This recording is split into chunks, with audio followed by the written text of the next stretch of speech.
Just want to say aloha and thank you and welcome to all of you to the virtual screening of May Earth Live, a journey through the Hawaiian forest. We're so happy that you could all join us. The screening is brought to you by Ulana, a museum that aspires to care for and present objects through exhibitions and events, enabling the people of Hawaii Island and its visitors to access knowledge and interact meaningfully with the sciences and arts. My name is Melina Rajai, founder of Ulana, and I will be your host for this evening. This screening is a part of Ulana's exhibit named Hulama, which highlights 4 native plants, which are threatened by invasive species, which impacts cultural practices, landscapes, and ecosystems. May Earth Live, a journey through the Hawaiian forest documents efforts being made to control the spread of alien plants and efforts to preserve what remains of native growth. Tonight, we have the great privilege to have writer and documentary filmmaker Tom Coffman, creator of May Earth Live. And after the film, we will allow time for questions from all of you. We are hoping that this will be a conversation format. Perhaps ideas will be sparked by the film on how to preserve native la'au, or some can share current efforts that they're undertaking. But first, a bit more about Tom. In addition to the film we're about to see, Tom has produced and directed numerous documentaries, including O Hawaii, From First Settlement to Kingdom, Nation Within, forgive my pronunciation, Arirang, The Korean American Journey, and Ninoy Aquino, and The Rise of People Power. His book, Catch a Wave, about contemporary Hawaii politics, sold out 5,000 copies in a week and went through 5 printings. He received the Hawaii Publishers Annual Award for Best Nonfiction, and Tom has done extensive work documenting the social and political development of Hawaii in the context of the Pacific Rim. So without further ado, I will hand it over to Tom. Okay, well, thank you very much for doing this, Melina, and I'm very happy to, participate in one of your early projects and wish your entire project well. And I thank those of you who are here, and we'll talk downstream. Thank you.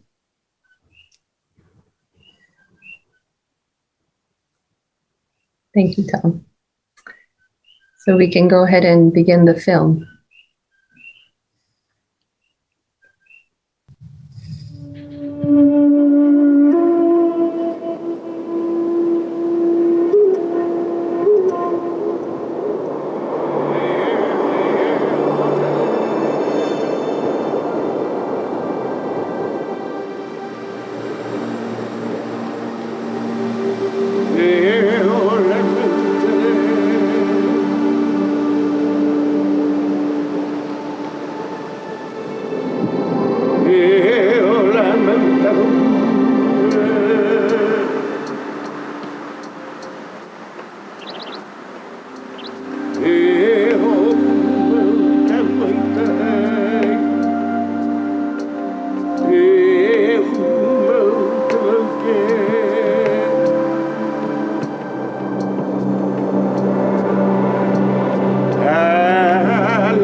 The story of Hawaii's native forest moves people alternately to ecstasy and despair. Is it being saved, or is it being destroyed? The losses of this forest have made the Hawaiian Islands the endangered species and extinction capital of the world. Yet the remaining biological diversity still far exceeds that of the fabled Galapagos Islands. Billions of dollars are at stake in preserving this forest. But there is a much larger question. Will a highly affluent society informed by the most current science, alerted repeatedly by conservationists, sustain an environment on which it so obviously depends.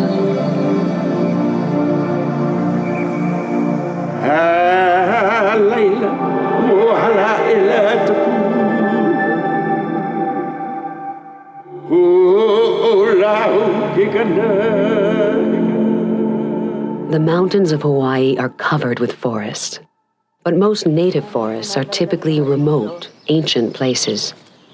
Many island dwellers have never seen a native forest and have little idea of what needs saving.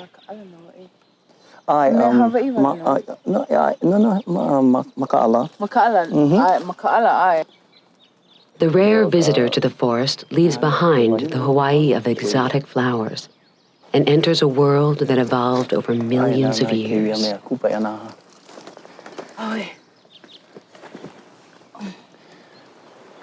Of all the places in the world, I should like to see a good flora of Hawaii.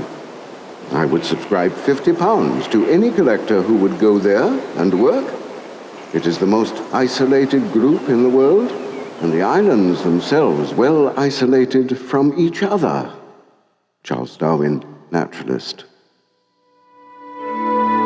The extinction crisis has progressed much further in Hawaii than elsewhere, but it is the same crisis that faces the world.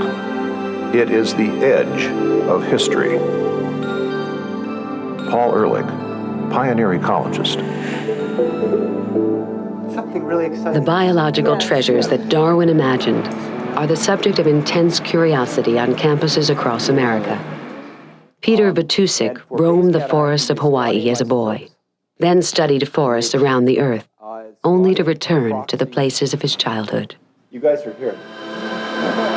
I find it almost cheating to work here as a scientist because the land gives you so much. The volcano goddess gives you the basic experimental design. The rain gives you the variation in wet and dry. And the mountains give you variation in temperature. And by making use of those, you can do things that no amount of money could do as an experiment anywhere else in the world.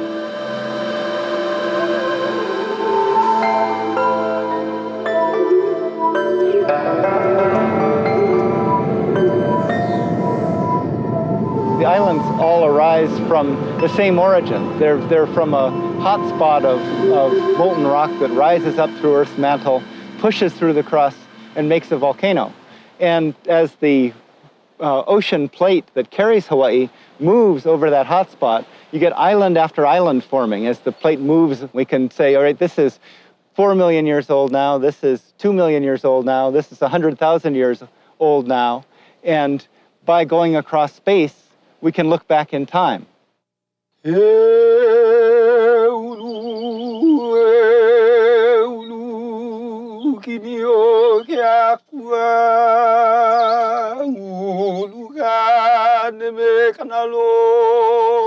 Sam Gon returned to the forests of his childhood as a student of Hawaii's native culture and as director of science for the Nature Conservancy of Hawaii.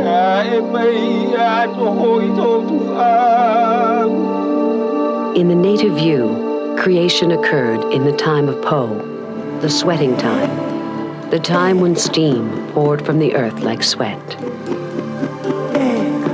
Darkness yielded to light. The sky turned over. Life yet arrives to these islands, at first by the air. The jet stream runs from Southeast Asia over the Central Pacific and peters out just about where the Hawaiian Islands are. So you could have seeds and insects and all kinds of materials carried from Asia across the jet streams, but they fall out onto the Hawaiian Islands. That meant that whatever got here had the place pretty much to themselves, and they were free to proliferate into different directions ecologically. More and more of these simple plants land and start to grow. The lichens and mosses start to break the rocks down. Life builds on life, and soon you have forests that ran all the way from sea level up to about 9,000 or 10,000 feet on the mountain. The rich nutrients of the volcanic landscape of the Big Island create vibrant forests with a rich undergrowth and a dense canopy.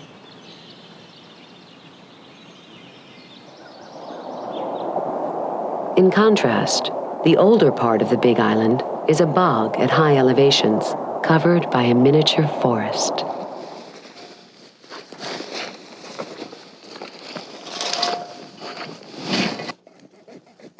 We're looking for perspective on these Hawaiian ecosystems before humans arrived. We're also looking for perspective for use in managing these systems into the future. We act like we know how old they are, and our sort of unstated assumption is that as they are now, they've always been. And if we're going to use them as a model for the world, we darn well ought to know how they've been, how they've changed in the past, how dynamic they really are, how much what we see right now is something that's long continuing versus something that's really part of a long-term rhythm in the way forests work. I think that's sedgy. I think it's sedge too. The scientists find 18,000 years of Earth's history in a 2-foot soil sample. And then below that, there's more sphagnum. They are troubled by the potential impact of the dense moss, called sphagnum, in the top layer. Why don't we ever find those when we need a date? This stuff can hold about 8 times its weight in water. And so by binding up that much water, it seals the oxygen from diffusing into the soil and keeps carbon dioxide trapped within the soil and makes a soil that otherwise could drain waterlogged and affects the whole growth of the forest. Let's see if it's been dry, but even so,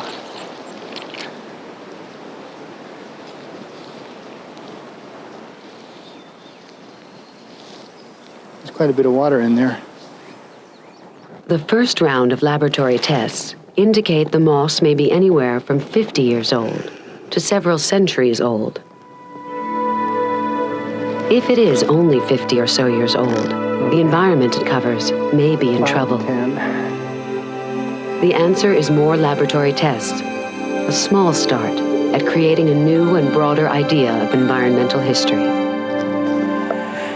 Things we regard as parts of the current ecological crisis, global change in terms of land use change, in terms of population change, in terms of climate change and species invasion.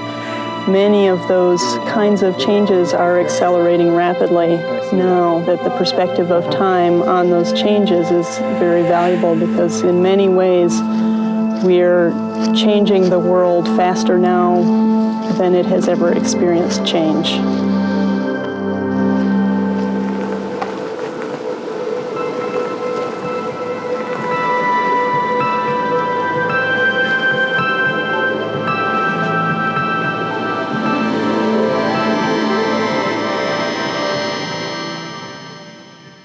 At an age of 4 to 6 million years, the island of Kauai, at the opposite end of the archipelago from the Big Island, is the oldest of the major Hawaiian islands.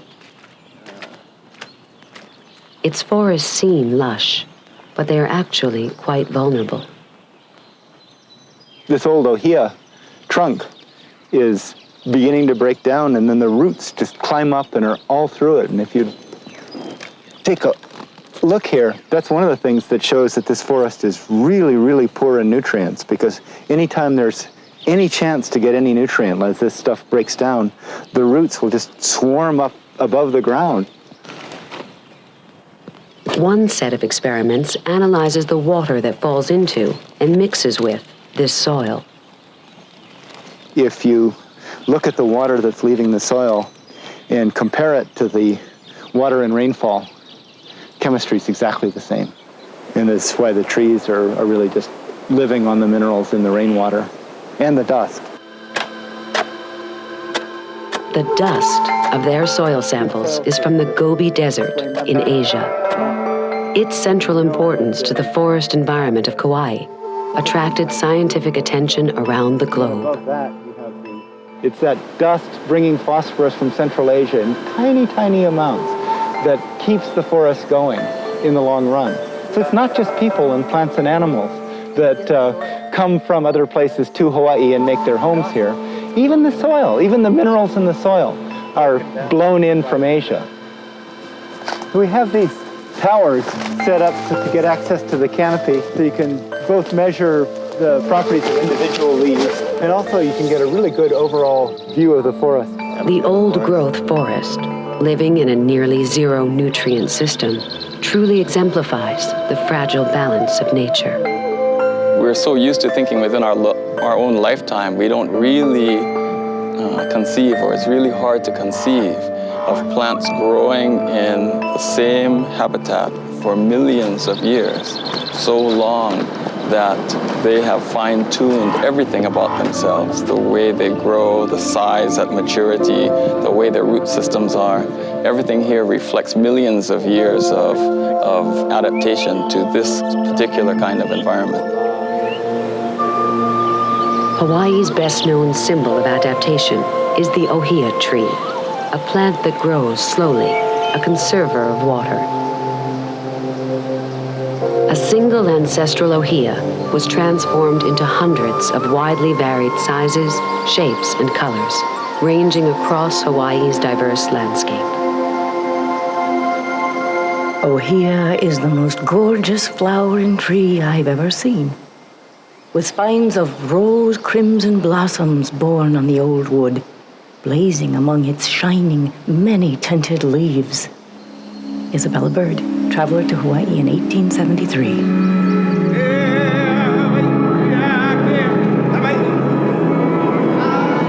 When the first Polynesian settlers arrived, they set in motion the first human-induced environmental change. They began in the lowlands along the coast, probably in the well-watered valleys, and built their agricultural complexes, built their villages, began to farm a few kinds of crops, clear-cutting the land, burning off the lowland forests, probably decimated not only plants, but a lot of the birds that lived there, especially the big flightless birds that we now know roamed through the Hawaiian lowlands. The flightless geese, which are like big dodo birds of Hawaii, when the first Hawaiians came ashore. They were probably so tame that the Hawaiians could walk up to them and club them on the head and drag them home for dinner. The Hawaiian has learned that if he went into and ravaged an area and took all that he could every time he could and every time he came up here, what is taken for the forest and nothing is replanted, then it's nevermore. So that becomes the essence of that, the chant and his prayer. And then he makes use of what he needs. And it doesn't take more than he needs. And that's key, because it's a balance of the earliest form of ecology could think of. As Hawaiian society developed, it devised a religiously based system of resource management. The forest was Wau Akua, the realm of the gods. Many have said that the Wau Akua is that mysterious area that man never went into. Well, it's not so much that man didn't go into, it's the area that man respected. Because if we take a look at what grows in the Wau Akua, man doesn't cultivate. It is by God's hand that has cultivated and nourished it. Hawaiians devoted their wet lowlands to the cultivation of the dietary staple, taro. Much of the dry lowland forest survived until Western contact, but today, only haunting remnants of the dry lowland forest remain. The damage became progressively greater. It accelerated after the arrival of Captain Cook, and the waves of change began to move upward, lap up higher and higher on the mountain slopes. The British explorer George Vancouver conceived of Hawaii as a trading port to reprovision British ships. He presented King Kamehameha with breeding pairs of livestock, insisting they be protected from slaughter. I demanded that they should be tabooed for 10 years. Hooved locusts, these just phalanx of grazing animals just mowing down the landscape. descendants multiplied by the tens of thousands, devastating the native forest. For whilst the old trees die of age, no young ones are seen taking their places. Hawaiian Planters Record, 1856. Rock walls in the ruins of old villages, often mistaken for pre-Western construction, were actually built by Hawaiian families to protect their gardens from the ravages of hooved animals. The large western pig has proven especially destructive, tearing out ferns and creating bogs. He ranges ever farther upland. What the ancient Hawaiians regarded as the realm of the gods became a realm of commerce. Spicy-smelling sandalwood became a commodity of the China trade. It was almost totally destroyed. In the absence of coal, wood cut in the Hawaiian forest fueled the age of steam. Sawmills in the mountains cut so much wood that native Hawaiians called these places Paliho'okapapa, the cliffs of piled lumber. The growing little port city of Honolulu depended on Nu'uanu Stream for its water supply. When rain fell, mud poured from the naked mountain. When rain diminished, the springs went dry, and the stream threatened to go dry as well. Drive out the cattle. Dig from 70 to 100,000 holes, 2 feet wide by 2 feet deep, and plant slips of the fast-growing mulberry trees 5 feet apart between today and New Year's. And I assure you that in less than 6 months, the stream will contain again water enough for all purposes. A Mr. Holstein, 1876. The young trees did grow, and the rain on the mountain renewed Honolulu's water supply. But the problems of Honolulu were a small part of the picture. Agriculture in Hawaii depends for continued success on water. Without the forests, an assured supply of water cannot be maintained. Therefore, the forests must be protected. Ralph S. Hosmer, Territorial Superintendent of Forestry. The new territorial government created a Board of Agriculture and Forestry, treating the two as one. The Forest Reserve of the Territory of Hawaii, established in 1903, was one of the first in the United States. It quickly encompassed 1/5 of the land of the Hawaiian Islands. The sugar planters brought in Dr. H.L. Lyon to strategize their replanting campaign. Our native forests are, I am sure from my own observations, doomed. Lyon chose trees from around the world that were not commercially valuable, so no one would cut them. As added insurance against harvesting, different trees were interspersed in little groves, which explains the hodgepodge nature of the replanted forest. By 1947, the Board of Agriculture and Forestry boasted of planting 8 million trees from its Hilo nursery alone. The sheer scale and duration of the replanting campaign helped stabilize the mountain watersheds, but the homage paid to alien species exacted its own price. Both the government of Hawaii and private landholders actually destroyed existing native forest and replanted alien species. Following a national trend that equated outdoor life with hunting and fishing, the government of Hawaii imported alien game birds, as well as more alien hooved animals.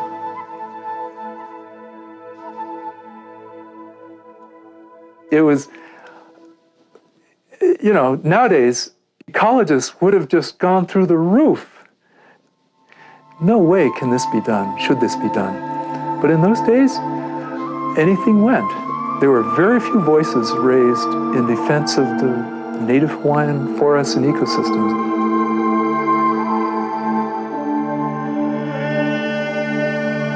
The initial outcry centered on Hawaii's native birds, a fabulous ornament of nobility in the traditional culture of Hawaii. I mourn the native birds of my birthplace. The children ask, what were those birds like? They were birds with beautiful voices and feathers. We enjoyed watching them when we were children. Perhaps they were driven away by birds from foreign lands. Tien Panukahi, Kingdom of Hawaii. A visiting artist of the 19th century drew a bird from personal observation. Soon thereafter, it disappeared, never to be seen again. When scientists compiled lists for the U.S. Endangered Species Act of 1972, it became apparent that more than half of Hawaii's native birds had vanished. Half of the remaining were endangered. Beautiful Hawaii became known as the extinction capital of the world. That the Hawaiian biota should have been raped, ravaged, and devastated during the 19th century was regrettable, even though understandable. But that this rape has continued so far into the 20th century is a sad commentary on man as an animal species. Man is, indeed, a disease on the planet Earth. Andrew Berger, zoologist. The loss, the tragic loss of species here, it's pretty overwhelming. It's not just the technical loss of species, it's the loss of the planet's wild soul, if you like. I think it was a shock to a lot of people that thought deeply or thought at all about it.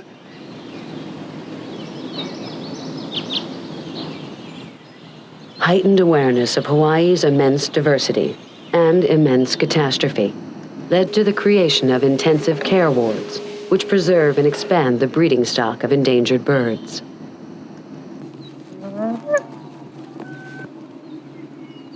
Hawaii's state bird, the nene goose, had dwindled to 25 birds.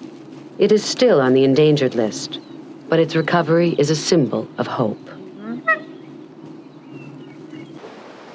Only 3 of the famous alala crow are known to remain in their natural state, but a breeding stock of 24 live in captivity. The Hawaiian crow is so sensitive to intrusion that the camera must stay at a respectful distance. They'll stop what they're doing in order for us to see what they're doing, which obviously is not going to work for a breeding pair.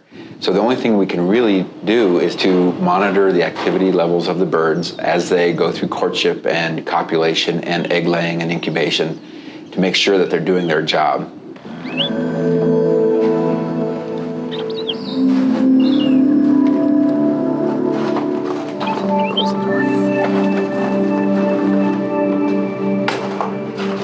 Our hunch was that most people in America were probably as unfamiliar with the animals and plants on the endangered species list as we were. So we wanted to give them a face and create maybe some kind of eye-to-eye encounter. It seemed to us like the biological crown jewels of our entire nation are residing in these islands.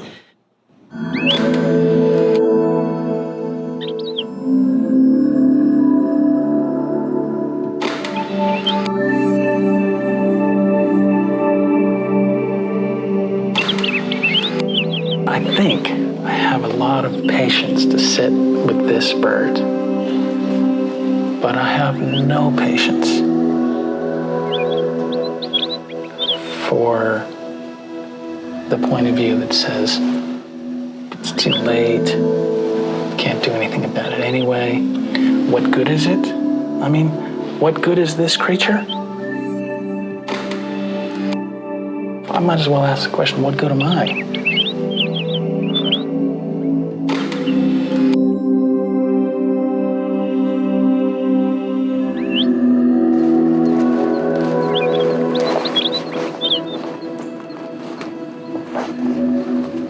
looks like you're going to want to secure it so it's further back, yeah? David and I have been doing this work for 14 years, and we've never seen an animal or plant that we photographed go extinct. I know we will, because we've photographed, in some cases, the only living survivor in the wild, or maybe 1 out of 3, or 1 out of 5. And maybe if it's 1 out of 5, only 1 is producing fruit. Without the plants, nothing else would exist. And they seem to me to be fundamental and no less important to how life works than the animals. It's fine. Going through this stuff, we were going making up little songs about it. Field biologist Steve Perlman has worked with several species of plants that have lapsed into extinction. It was this bleak, kind of a wintry-looking November day, and there was the last Hibiscadelphus hawaiiensis, and leafless, and looked very, very dead, and so we just kind of had a moment of silence for it. Kind of sat there. You kind of wonder too, what are you going to do when something goes extinct? How are you going to say some words over it or something? But we did. I think we took off our hats and just had a moment of silence for the last plant, and it had died. At the edge of extinction, the preservation of plants and animals becomes intertwined. High in the Waianae Mountains of Oahu, United States Army ecologists maintain a native snail preserve. I know. Well, actually, it's pretty easy to get in right here. Okay. It protects native plants, which in turn play host to endangered snails. What we've been trying to do is protect the fruit that's generated from those flowers. Further on, a student volunteer helps tend an endangered plant that clings to the mountain. Pigs are fenced out. Rats are trapped. This dead leaf matter out of here, because if those fruit fall, the seeds of the plant are caught in a net. Decompose in the basket. They are then collected for propagation in the laboratory. We have the technology these days to at least save the species. And so to me, that's really key. We don't have time or money to save all the forests. And I hate to see the forest dying, and I hate to see what's going on with the degradation of Hawaiian forests. But I do feel that if we have about 1 or even 200 endangered species that are really critical and just about to go extinct, we have the technology to hold on to every one of those species. We can propagate them if we try hard enough and had enough money. We could propagate them in those nurseries and at least hold on to the species. And you need every one of those to eventually reintroduce into the wild. And people talk about saving ecosystems, but those are made-up species, and you don't want to lose any of these.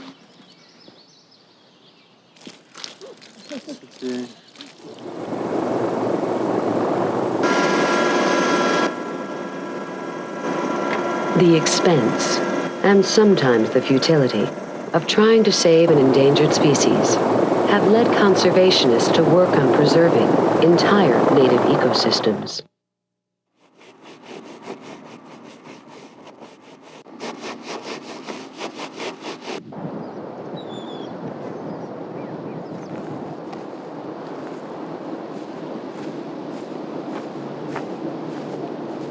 I got a sense that no one had ever been here before, but then you walk through the gates and realize that it's very sheltered. Actually, this whole wilderness setting is an illusion, and it's really the product of intense, active management over the years.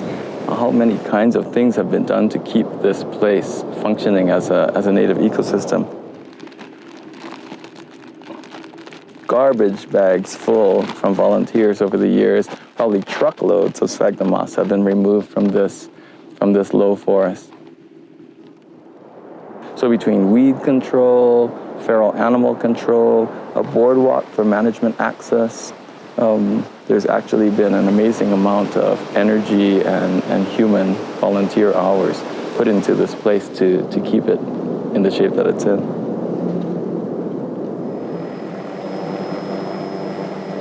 The heavily grazed island of Molokai has suffered tremendous environmental damage, but a grand native forest floats sublimely in the clouds.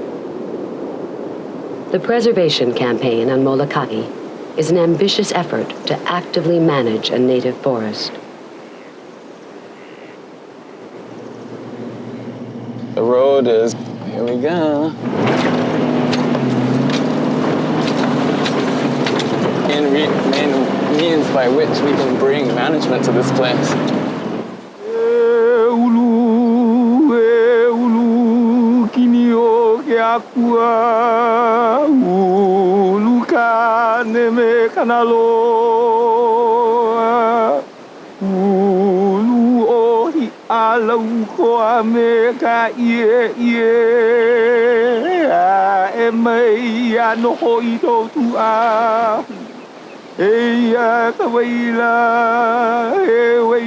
We are looking at a system that has remained largely the same for the past 10,000 years. And when you look at other places in the world over 10,000 years, the thing that catches the attention is how much they've changed. Whereas this place, the magic of it is how much it has remained the same. By putting this boardwalk in, over many hours of volunteer time and intern time, we were able to concentrate the human impact onto the tops of the redwood planks, keep it out of the rest of the bog ecosystem, and the recovery has been remarkable. What used to be open sores of mud has now filled in with bog vegetation right to the edges of the boardwalk. Just as watershed managers once built fences to clear out wild cattle, conservationists are building fences on all islands to minimize the damage of hooved animals. This gulch, under the control of the United States Army, is the home of 4 endangered species. Newly fenced, the forest asserts itself.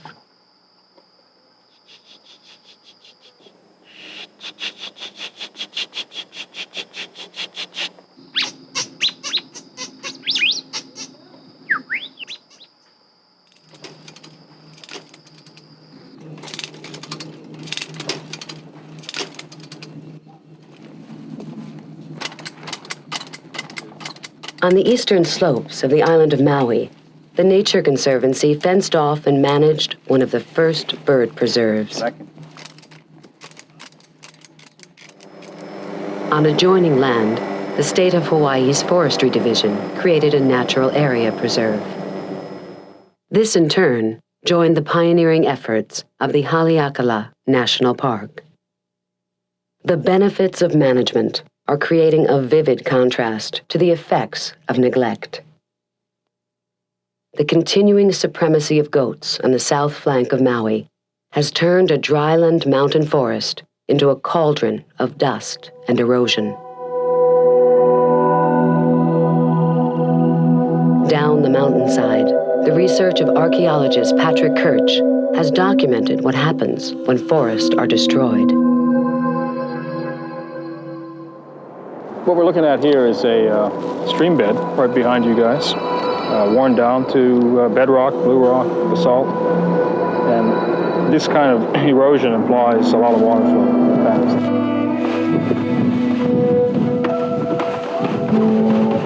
We weren't sure when we first surveyed this site if it was a house site or a heiau, but upon detailed examination, excavation, and mapping, it proves to be an agricultural site. And it's not the same environment today. You've had 200 years of introduced alien species, cattle, goats running over this landscape. And a lot of it has to do probably with the lack of forest cover now, the removal of forest cover.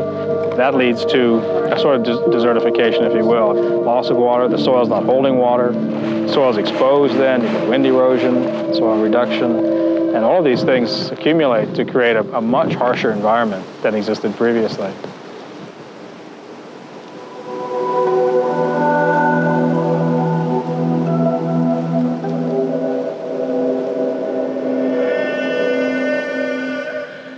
On the Big Island, conservationists are encouraged by the recovery of an upland dry forest that has been fenced and protected. This leads to more ambitious proposals for securing a state lease on ranch land running down the mountain to the sea. We need to know what's the best way to manage these lands. We need to know what's going to happen with these lands into the future, and how is it going to be managed, and how is it going to be paid for. Trading 20,000 income to the state, instead getting, what are we going to get out of it? Why is that better for the state asset? Maybe it's better for the ecotourism guys, but why is that better for the whole state, that we're, everybody that, and our future generations? Why is it better that it goes to you guys as opposed to, business as usual? If this idea is to succeed, it will require an extraordinary partnership. The abrupt removal of cattle could cause the grass to form a dense mat, a fire hazard that might totally destroy what is left of the forest.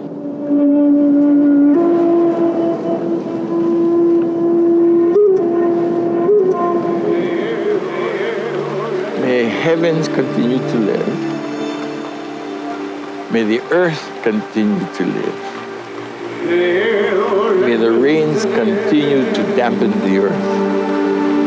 And may the forests, the Vaukele, continue to grow and flourish. While poetically, the forest is priceless. Economists lately have begun to put numbers on the cost of the forest destruction.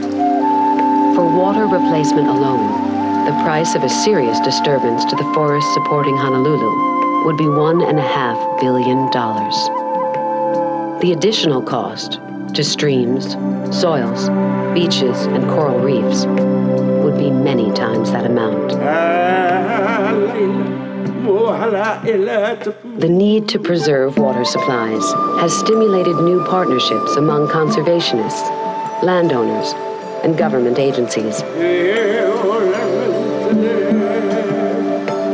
These efforts share much with earlier day reforestation programs, except today, there is wide agreement that the remaining native forest is ideally suited for catching rain and passing it into the underground water system.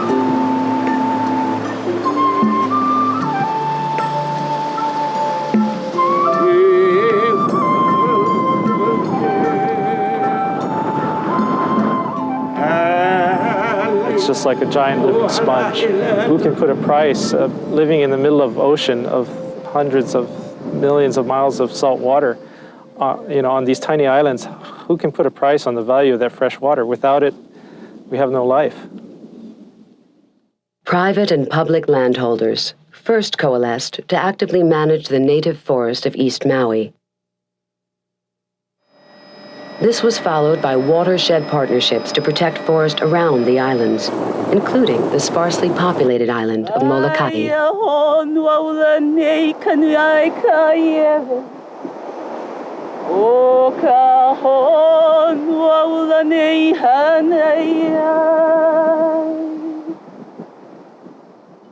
Today is one of those major small steps that's going to get the job done. And for all of that, I say thank you.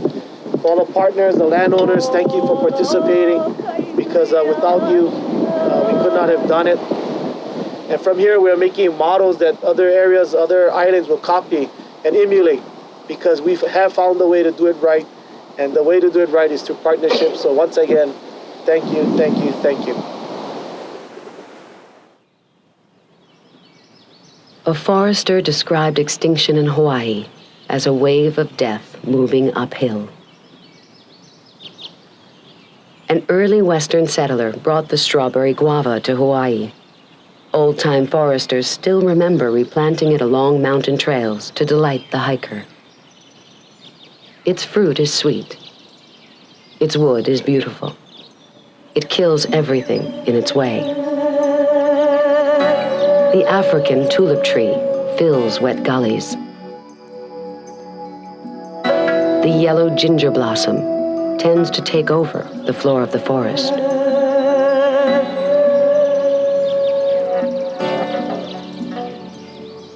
Vines twist and turn over their hosts and choke them.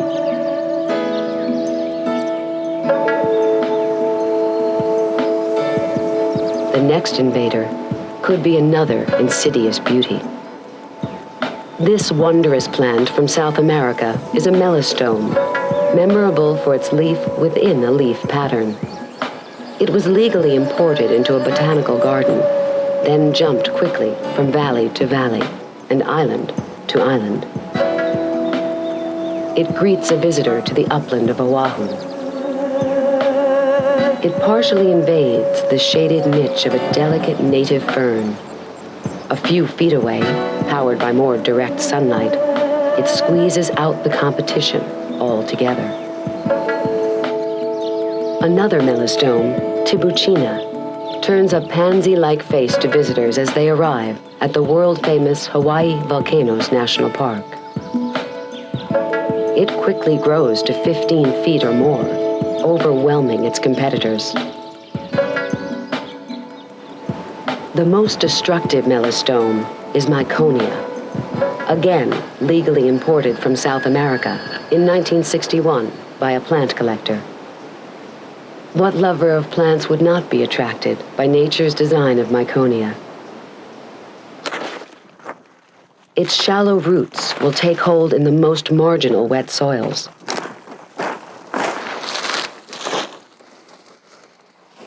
The flowering of a single plant can produce hundreds of seeds. Its dark underside blocks the light. A diverse forest quickly becomes a Myconia forest. Timber. In 1971, scientists from the Smithsonian Institution in Washington, D.C., stopped in Hawaii on their way home from Tahiti to warn that Myconia was destroying Tahiti's upland forest. Another 20 years passed before Myconia became regarded as a serious threat, and teams were formed to combat it.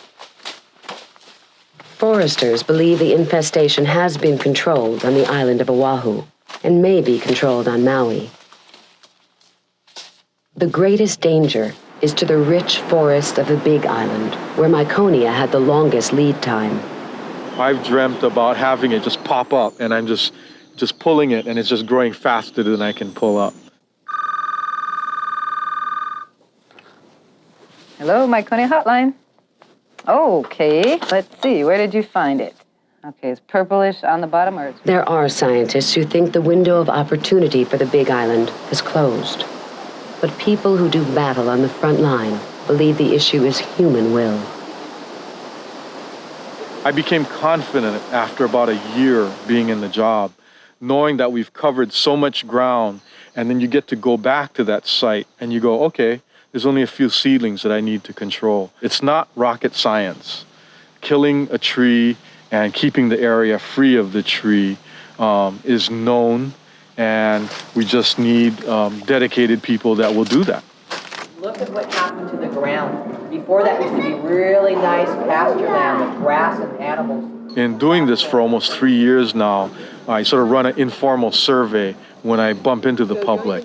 And I'd say 2 out of 3 are aware of the threat of altering for the worse Hawaii, and they're supportive.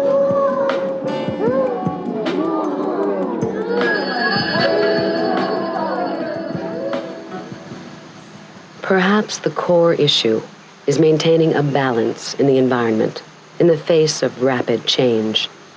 Where one new species arrived in pre-human time every 10,000 years, now 100 new species arrive into Hawaii in a single year.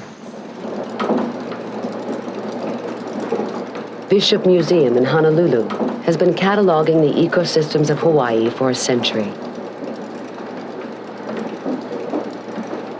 Its 10,000 species and 4 million specimens have become the basis of the Hawaii Biological Survey.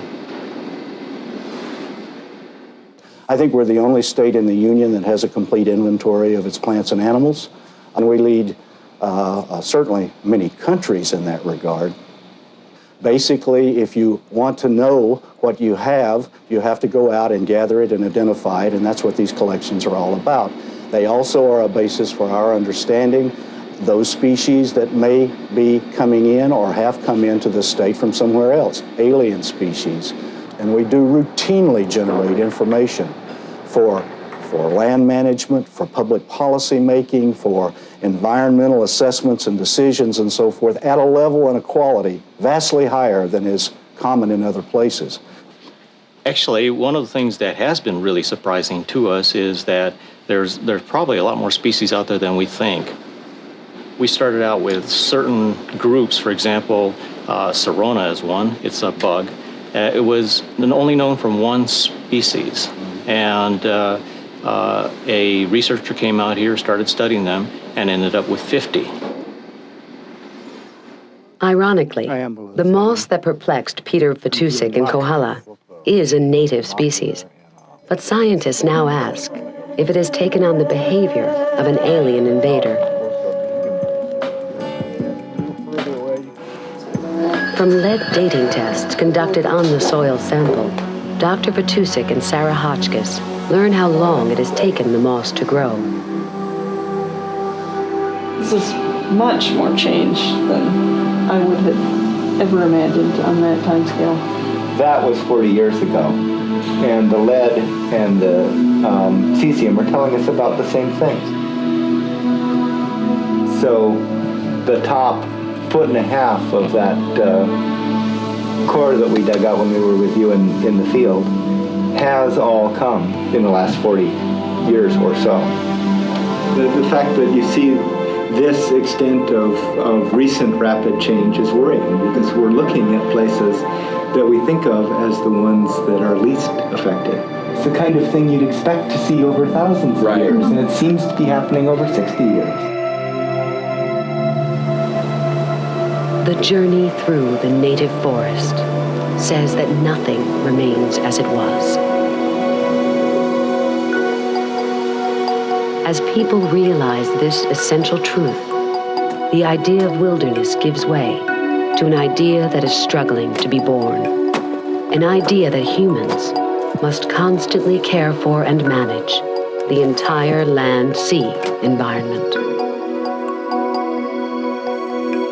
What got me started in doing the reforestation work was my love of camping and backpacking. I'd been coming here for about 15 years and using the land, and I thought it was more than overdue that I should give something back. There are people who are the big, strong guys, and they need to do the big, hard work, but they may not be interested in picking up the little ones afterwards, and those little ones are going to get big in no time. And so I feel that it's important to get them when they're very small. I come from a dairy farm background and really enjoy weeding all my life. I mean, I'm from Amish territory where there hasn't been a weed in a century on these Amish farms, and so it's very satisfying work to me.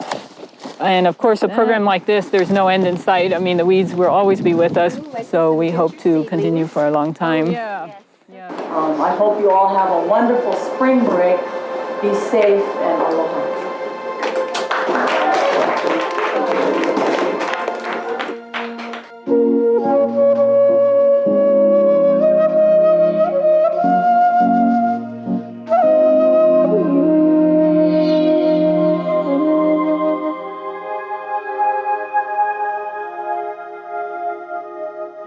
We're going to plant the native plants today, and all of you are going to dig one puka so that we can malama, the aina.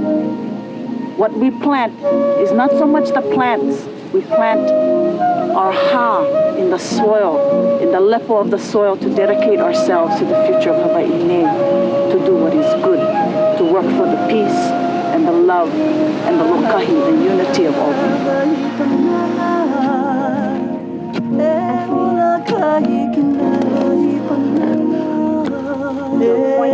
This is also native. Just reach down.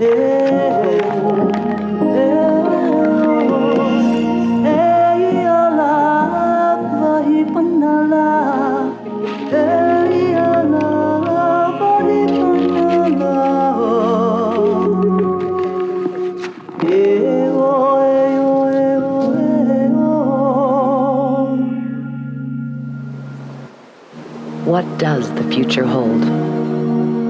Some people are intensely optimistic, others deeply pessimistic. I think the biggest danger of conservation is identifying all the problems and not identifying the commensurate solutions. And you can get very discouraged very quickly when you look at Hawaii, for instance, and say, oh my God, you've got so many problems here. There are no answers. You know, we're crawling right now, but in a couple of years we'll be walking, and maybe we'll be running by the, who knows, by the end of my generation. The more people who see it, the more people will be able to fall in love with it, as many of us have. And therein lies the key to their protection on into the future. In the end, you have to accept what's happened and try to get beyond it and try to hold on to what's left that's really significant. And we'll be so glad we did in the 21st century, which I think will be the environmental century around the world, where we know whether we'll make it or break it as far as living with the Earth's natural systems. It's easy to see how people are changing Hawaii. What's not so easy to see is that we're doing the same thing globally. It's just that we're able to see that change more easily, more straightforwardly here. And so we can use it as a sort of warning signal, something like a miner's canary that warns of danger. Because if we can't keep Hawaii where we can see the changes, what are we going to do about the rest of the world where they're harder to perceive, but equally important?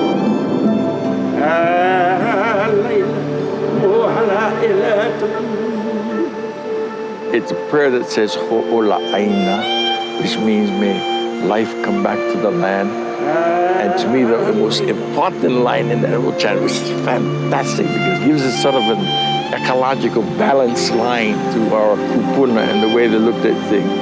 The last line says, Laila, then Mohala e kapua. Then the flower will blossom again. Ho'ola hoke kanaka. Then man can live again. Man will live again. Ho'ola hoke kanaka.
Thank you. Hope you all enjoyed watching that film.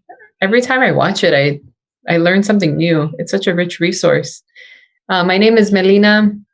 Again, I'm your host for this evening, and personally very grateful for Tom for having agreed to this screening and sharing this wonderful work with us.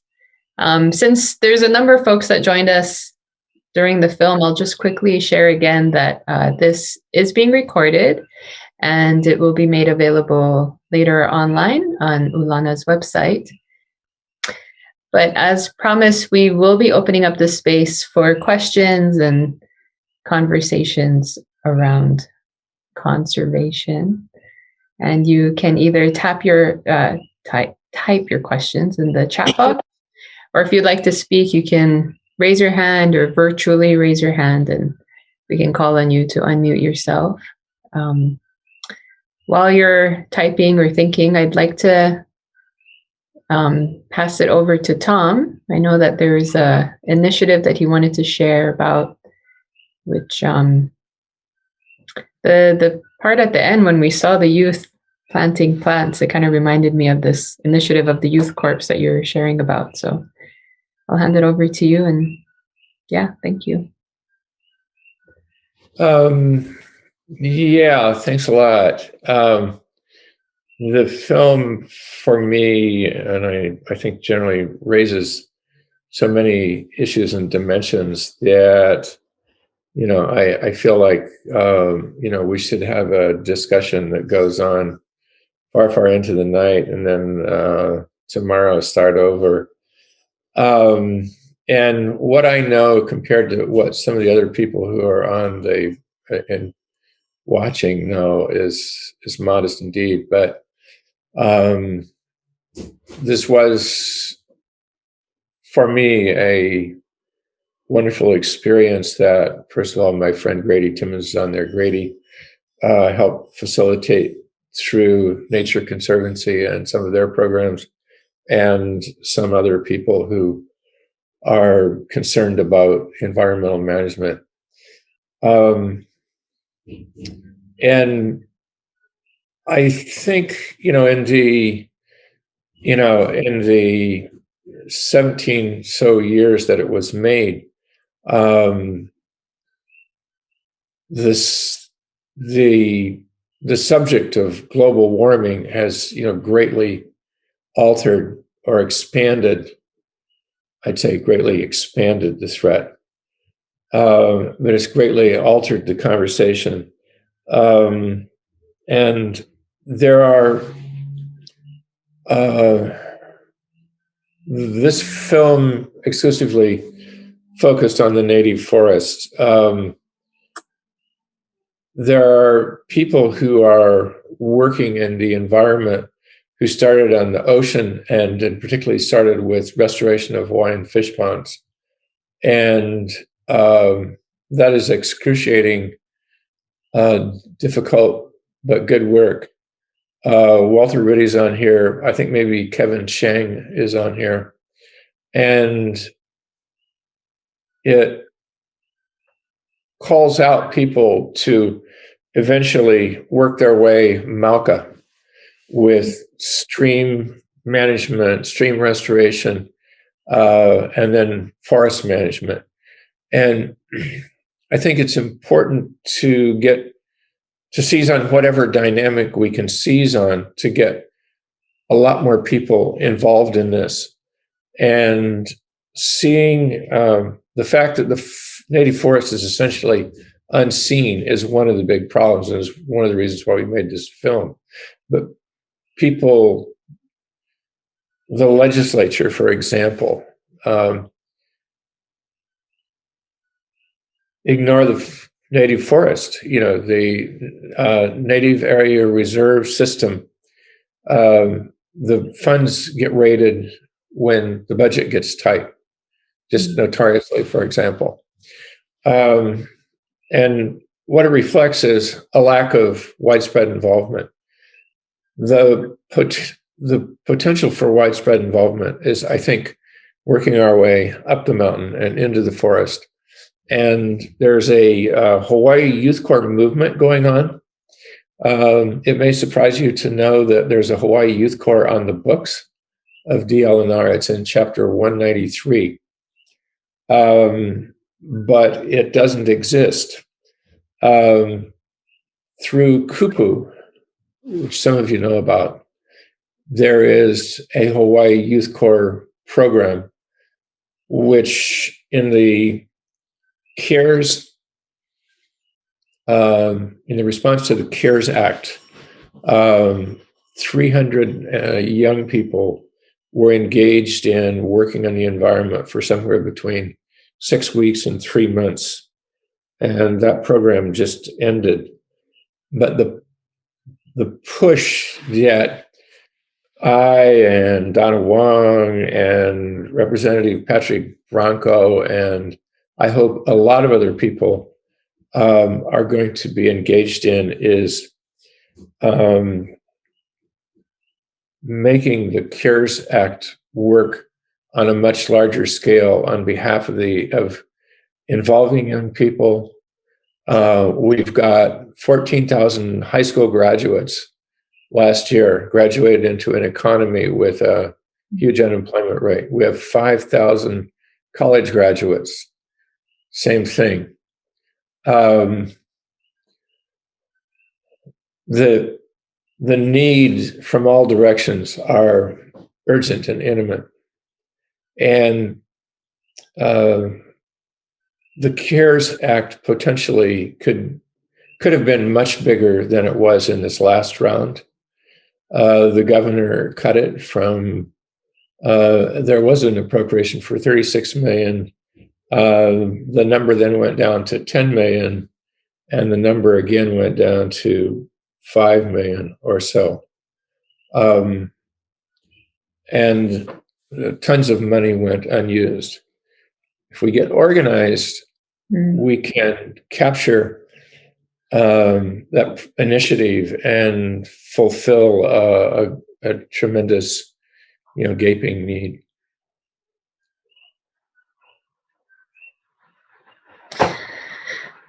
Oh, yeah. Thank you for sharing. Did anybody, there is one question on the chat asking about accessing this film later. At first, it will be made available on Ulana's website at haleulana.org, and you will all receive an email when it is available. So that's one place where we can have access to that.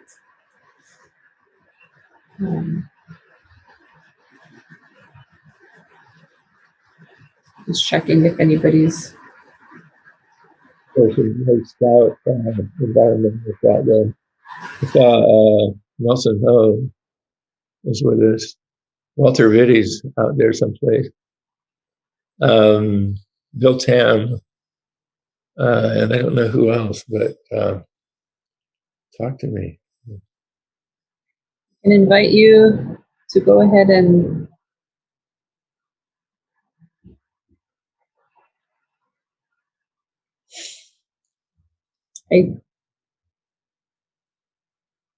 Walter Ritty, would you like to share some words? Yeah, I just came from another Zoom. I guess we're becoming a Zoom population here. Yeah. And we were talking about these kinds of issues. And it seems to us that the Hawaiians, in order for them to survive here, they created this ahupua'a system. So the forest is part of that ahupua'a system. They're at the top level, and we're trying to work in that level. But we started at the bottom of the ahupua'a. So when they started coming around saying we got to protect our forests, then they started putting fences. And instead of putting fences in the ahupua'a system, they put fences in a circle. So everything below the circle started disappearing, and everything above the circle of fences was thriving. And that didn't make too much sense to us as people. That, okay, we're going to sacrifice the whole bottom of the ahupua'a in order to protect the top of the ahupua'a. So maybe they should have put the fences in the ahupua'a so the whole unit would be protected and we could survive. So that's one thing. So we're doing the fish ponds, and then we started cultivating the lands around the fish ponds so we could grow sweet potato and taro and use the peelings to feed the fish pond. And then we said, well, since we're farming, why don't we put up a nursery so we can go across the street and start getting rid of some of those kiawe trees that have taken over everything all the way up to the forest fence line. So now we're beginning to say, okay, let's work from the fish pond all the way up to the forest line. Get rid of those kiawe trees. Find out why the forest stopped at a certain point. And we know why, because that's where they put the fence for the cattle. The cattle killed everything below that line. So let's go back and maybe we can restore the entire ahupua'a so that we can survive again. So we decided that we didn't know what to put in a nursery to replant after we take out the kiawe trees. So we decided that we're going to spend a lot of time in the forest to find out all the different levels in the forest, from the bottom all the way to the top canopy, and try to grow the plants at our nursery and try to figure out how to bring that forest closer to us at the fish pond. What we found out was that every time there's a big rainstorm, all that red dirt comes down and it goes into our fish pond. So one of the things we decided we're going to do is try to figure out how are we going to keep that water going sideways according to the topography of that ahupua'a. So when it rains, it goes into these ditches and the water goes sideways and not down into our fish pond. They call that system permaculture, where you keep the water on your land, not like the Army Corps of Engineers that make cement culverts that go straight into the ocean and the water comes straight into the ocean. That don't make no sense. Keep the water on the land, the same way the Hawaiian did with the taro patches, keeping the water on the land as much as possible, because miracles happen under the ground with these water systems.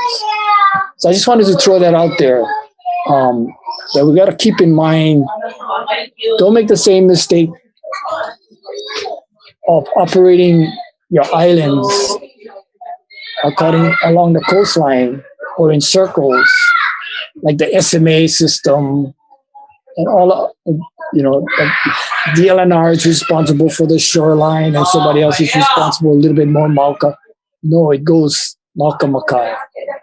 So we really got to keep that in mind, that it's a great system and we got to figure out how we're going to solve our problems today using that system.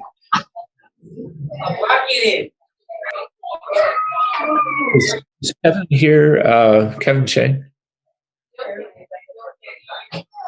Was that? But anyway, Walter has done all this pioneering, and the organization is now called Aina Momona.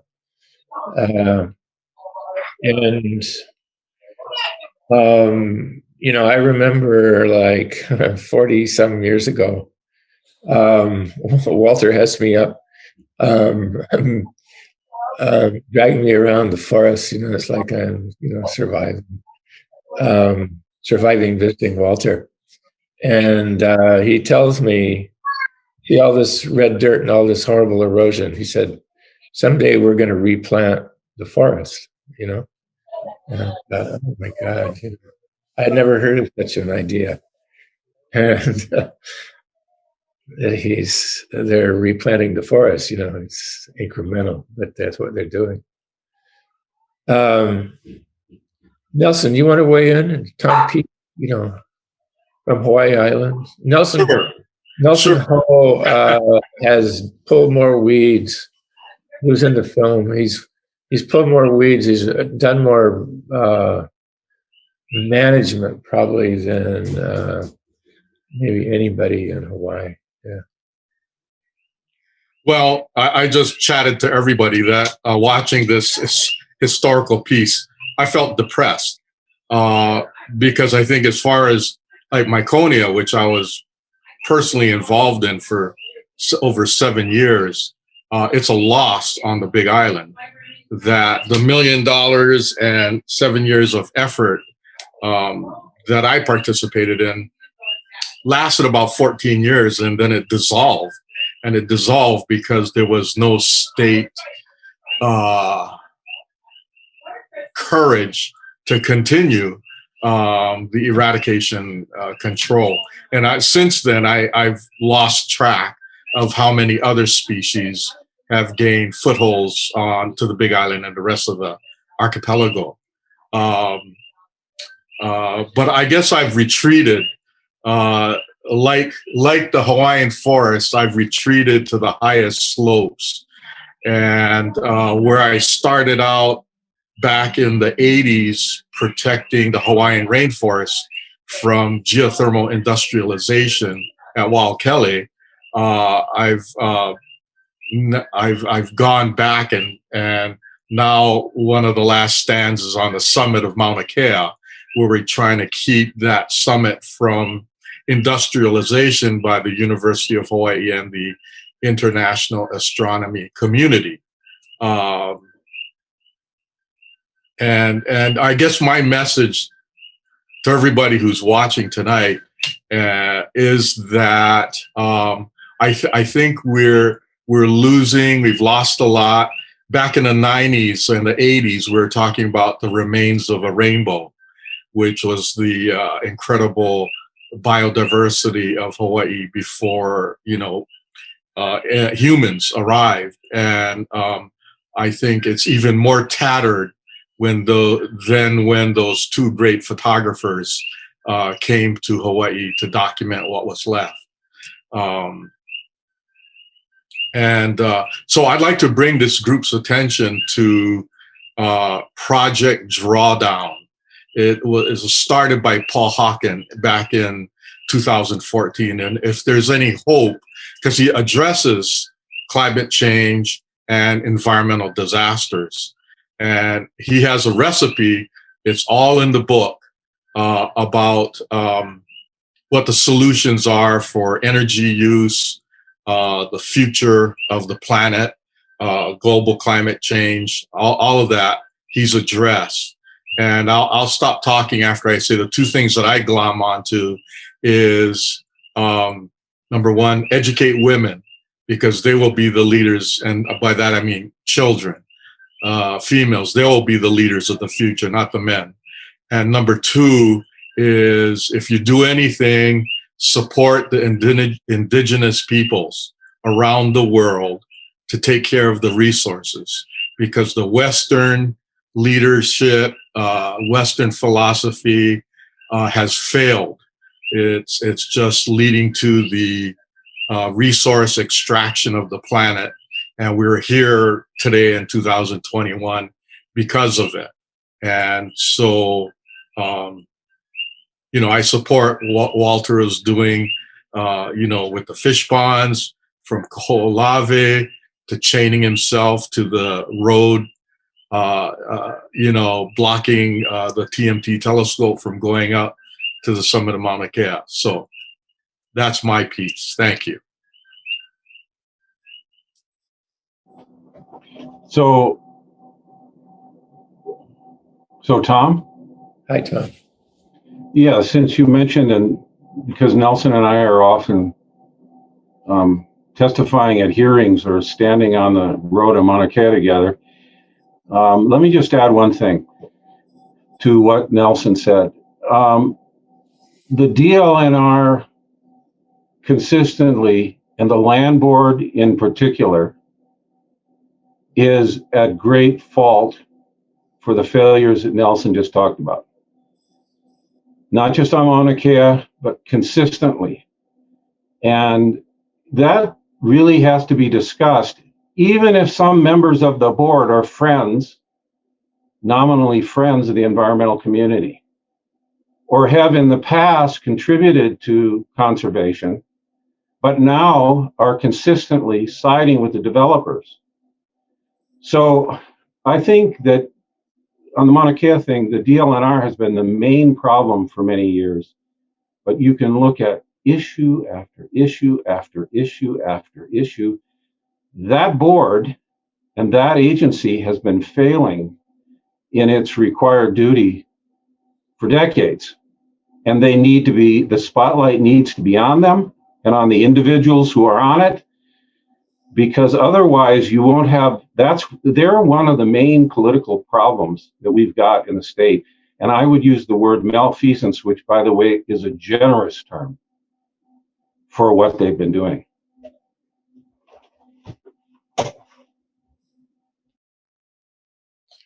Is Koa Schultz here?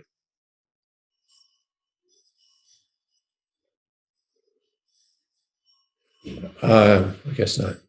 Koa's doing. Koa's not here. He's not here, Tom. Oh, okay.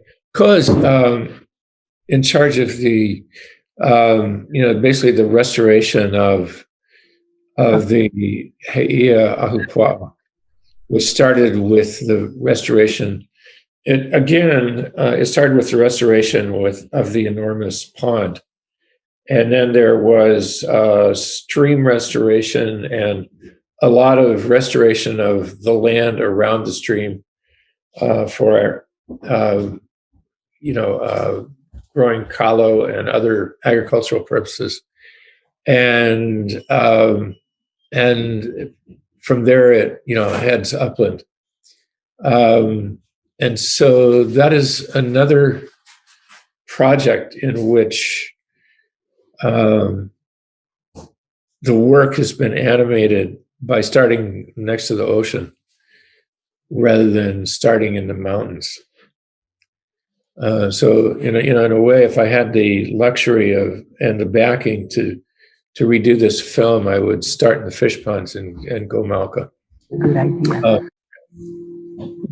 Tom, you're referring to the Kako'iwi, in which basically he was doing the same thing that Walter Riddy was talking about, except doing it over in Kaneohe, as you pointed out.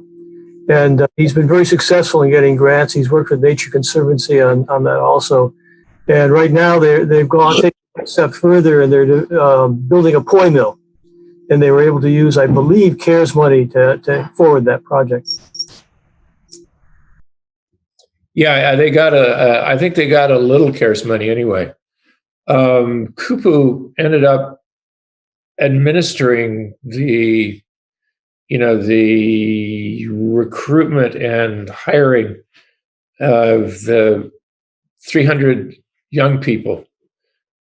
But I talked to Kavika Riley, who's a young, smart guy who works with Kupu on this project. And one of the encouraging things he pointed out, he said, the project for 300 people had 150 different community partners. And only 5 of them were working directly with Kupu. So, I think it was very Oahu-centric. I don't know if it ever got over to Molokai, Walter. I was trying to alert people over there. But let's not let that happen again. Let's push for a all islands program, and get dozens and hundreds of young people out working.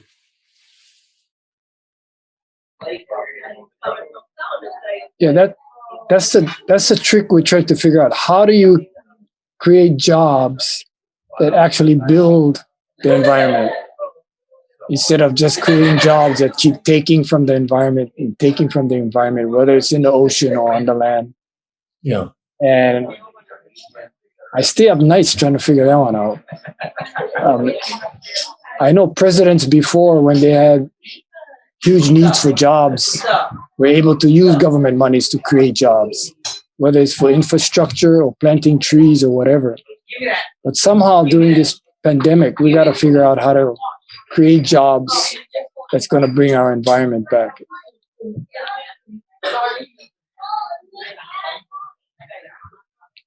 One of the things that emerged from that conversation I had with Kupu was the contract went through DBED, which meant that it had some economic development aspect to it. And DLNR, in essence, abdicated any role, even though it's a matter of law that a youth corps is their responsibility. So this is, one way to look at this is it's an opportunity to push DLNR to do what they're supposed to do.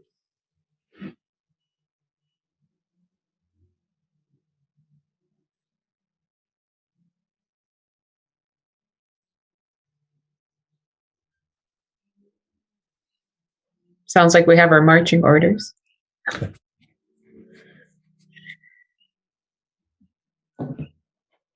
George Atta. Right. Denise Antolini's here. Wow. Is she here? Professor at the law school. I'm alive. Yeah. I want to say, can I say, Tom, and to everybody involved, that was an amazing journey back in time. I see people in here I haven't seen in a long time, like Nelson. And it's such a gem. It's like a time capsule what you produced. So I just want to thank you and everybody involved. I mean, there's so many people involved, but it was such a beautiful time capsule of the challenges. So I just wanted to make sure to say that, but I hope you're not asking me for solutions, because I'll just defer to Uncle Walter. Denise is a professor of environmental law at the university, right? And a litigious person. On behalf of the environment. On behalf of right? Yeah, the only thing I would add is I completely agree with you and the other comments about youth, and that's why I love teaching and continue to teach. And I know many of the people on here are either in the education area, conservation education. And I couldn't agree with you more about Youth Corps and in making sure that that's at the core of our restoration efforts. So I'll stop there, but with a big aloha and mahalo to everybody involved. It's really amazing. It's like a symphony. It's like watching a symphony, seeing all of you and the movie. So mahalo. Yeah, I think if we can get a lot more people working in Youth Corps and a lot more community people then would wake up. And because like maybe their kids are in it or their nephews and nieces or whatever. And then the legislators would know what's going on. One of the, like I say, Donna Wong and I have been talking to our legislator over here. It's a freshman named Patrick Pihana Branco. And he is vice chairman of the Waterlands Committee. And he's on the Appropriations Committee. And he's very concerned about this, and he wants to try to make something work.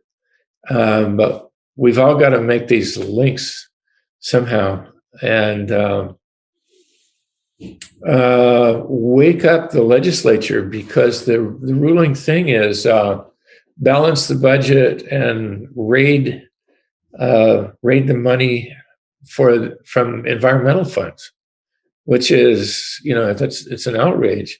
The state of Hawaii is the nominal steward of half of all the islands, and it has less than 1% of the budget, and that budget shrinks as needed.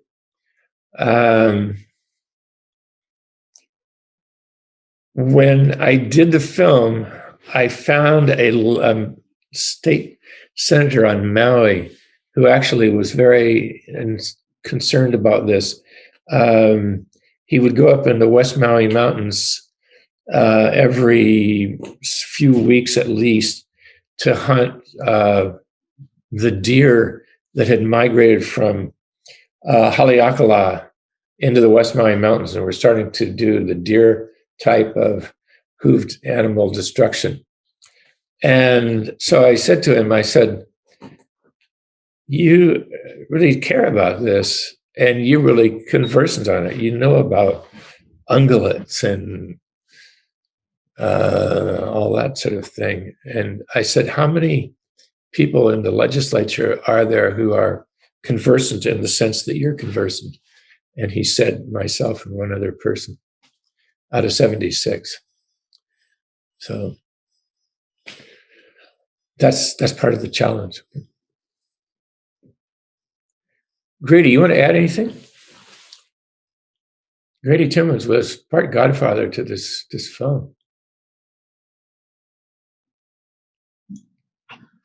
No, I think there's been a lot of good points made today. I like the idea of ahupua'a management, and Hawaii is one example of the place where they're trying to do it, and I think trying to do it elsewhere around the state would be very it'd be great for conservation and for awareness and for getting youth involved. And it'd be nice if we could get some money dedicated to that effort.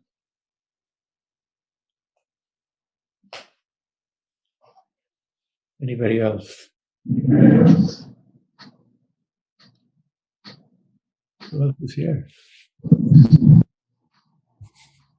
Anybody else want to share?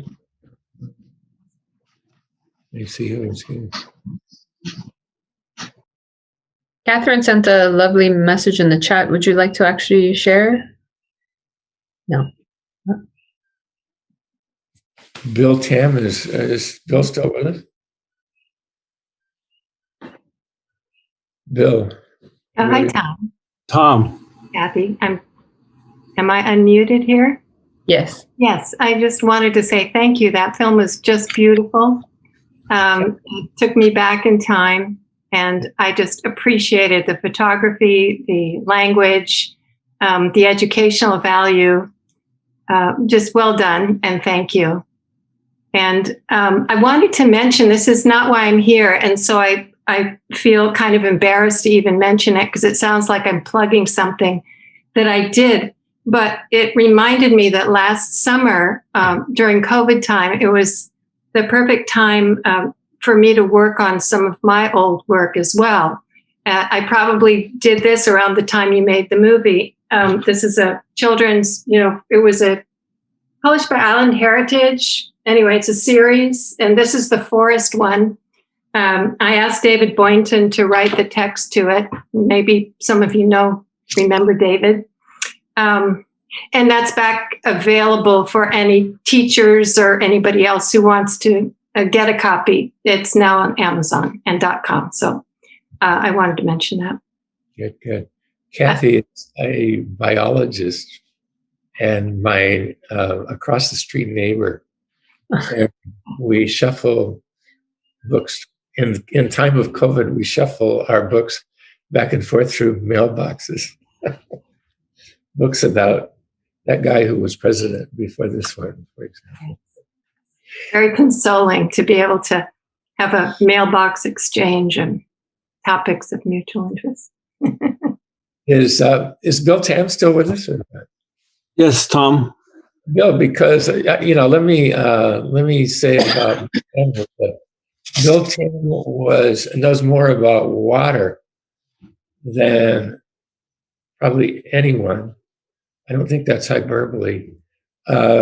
He helped write he's probably the workman on the state water code, pursuant to the public trust doctrine that the water of Hawaii belongs to the people of Hawaii. And he was thereafter deputy at DLNR for State Water Commission, and generally just knows everything about water. So with that introduction, Bill knows a lot about forests relative to water as well. Aloha, everyone. It's good to be here, and it's good to see that film. That was wonderful. Return to a lot of old memories and people. And, I had a chance to spend a day with William Merwin some years ago, before he passed away, and walk with him on the farm and everything. And I was, aside from his poetry and just being there, I was really struck by his notion that you keep planting trees and they'll last beyond you. And that the whole notion of getting young people involved now, I mean, that's our legacy. Our legacy would be the next generation. We're sort of, we're at the age where we're not going to be starting up a lot of new things. Denise might, but I think working with young people is critical to that connection. They're going to inherit it, and they're going to have a way of doing things we don't know about. They're going to find ways of solving problems we haven't even thought about. And they hook up and they connect with each other in ways that are foreign to me. So I really liked your youth conservation notion that if you think back to the CCC during the New Deal, and that people got out and built things. I mean, the trails on Molokai, many of them were built during that period. And people went out in the forest. And there were a lot of people that had jobs. That was the only way they got anything to eat. And so I think revitalizing that is really important. We're in a very odd situation now. We're in a paradigm shift. The models are breaking down. So if you stand back historically and look at it, maybe it's It's not a bad thing that we're under this much stress. Paradigms have to go through breakdowns of old assumptions, and we're getting that. It's painful at the time, but if you look at strategically, it's also when all the doors open. So I think our task is to figure out what are those new models, and they're going to have to, like Walter said, and like your daughter works on things. There's going to have to be a new kind of economics, because you can't keep going to the government expecting them to do things. DLNR has been systematically underfunded for 50 years. At any given time when I was there, 25% of the positions were vacant, even the authorized and ones that had money. And that's because the personnel system in the state is completely broken, just completely broken. There's nothing worth saving there. And that's got to change. And they're under pressure all the time. So I would also, even though many people don't like to go in the government, people should consider that sometimes you have to go into the institution and work it within it for a very long time in order to figure out what you have to do to change it. Because you get access to information, you get access to resources that you don't even know about. And so what Denise, for example, was doing was, when I was at DLNR, was bringing law students in, getting them embedded into the institution, and at a very practical level, they could solve problems that on the outside you wouldn't even know were there.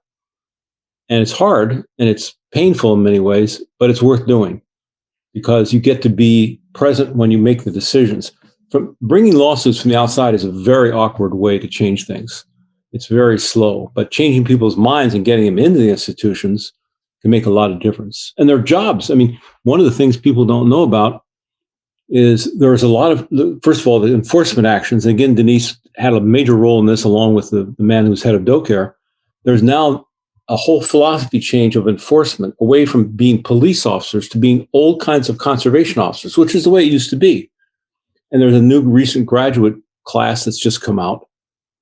And there's a possibility that there are more jobs available for young people out of high school or even out of college on the ocean. For example, one project we started, and I don't even know whatever happened to it, was there are maybe 600 anchors on coral reefs, largely off Maui and off Kona, that were put there for various commercial recreational and diving operations. Those need to be pulled out. The diving community, interestingly enough, said they're willing to pay to have someone to go and do it and have anchors set so they don't put their own anchors on in there, so that when they go to a place to take divers out, there are 3 or 4 buoys, you get permits for it, and you don't overwhelm a resource. So they're very practical problems, and they can pay for it. So one of the things I think we can look at is jobs in the maritime side, jobs on the conservation side, and the enforcement by, people who live here who want to work in the forest. And it just needs to be geared up. We could work with the community colleges or work at the university, work at the Maritime Training Center. It's not going to be thousands of jobs, but it could be hundreds. And if that starts to happen, you start to change, for example, how fishery management works. It's not somebody coming down from outside. It's community-based fishery management. And, that discussion needs to be accelerated. And when you do that, the people who live in those communities become the eyes and ears on the ocean, for example. And it's sort of like the old ante. The ante rule is, hey, you don't go and do that. And it's not somebody from Honolulu telling you, it's your family. And if we start making those shifts in consciousness, the enforcement won't be top down, it'll be locally based. So I think there's a lot of work going on like that. I don't think people know about it, but it just needs to get more attention. And I would encourage movie makers and people who have access to video and know how to do that to do short documentaries and get them out there. They don't have to be long. They can be 10 minutes, but let people know what the hell's going on. Because you hear about somebody else doing, you go, oh, we could do that over here too. So I think one thing we might think about is working with students who have those skills to start going out and documenting what you just did, but document them on real time and create the network of information. Once you hear about it from other places, the idea spreads and you go, we wouldn't do it the same way, but we could do it. I remember back in the 70s when Charlie Rapoon and Charlene Ho and George Hudis and a bunch of other folks back in 76, 77 decided to go around all the islands and talk to taro farmers about what the water problems they had. That led to the constitutional amendment in 78, and that led to Charlie's case that led to Hawaii Supreme Court decision on taro rights. And those things multiply. So I think It's just a matter of being ingenious about it and getting people to talk to each other. But I think if we got students involved with videos and put them on Olelo, put them on, just get them out there. Every night at 7:00, you'll have 3 different videos, 10 minutes each, about what the hell's going on in Kona. That's kind of stuff gets information to more people. And I think it also helps our morale. It helps us so we don't get demoralized that we're isolated. Right now, we're isolated. Like Walter said, we're sitting here watching Zoom meetings. Okay, that's what we got to do. But we need to get that out and get the communication going. Because without the communication, we all get demoralized. And so I think those are small things we can do. We can do them right now. It doesn't take a lot of money. So, enough said. I think we've got an opportunity. We're so deep in crisis for various reasons nationally, and we have the mechanisms and the model set up for this youth corps. So I do think we've got an opening for change, and I'll stop with that. And thank Melina for doing this, and she's continuing to work on this. She's going to have an exhibit on endangered species and keep good work going on Hawaii Island. And so thanks Melina, and thank you everyone. Okay. Thank you, Tom. Thank you to all of you for joining us. I know we went a little bit over, but we will hopefully have more spaces where we can continue this conversation and continue to explore, especially that question that was asked about how do we create jobs that actually help the environment versus using up the resources. Get more. There are young folks involved, and being able to showcase that a bit more. So thank you all. This was really wonderful. Thank you all for joining us. Thank you again, Tom. This was wonderful. We'll keep you all posted when the film and the recording are available online, as well as future screenings that we will have. Okay. Thank you all for joining us.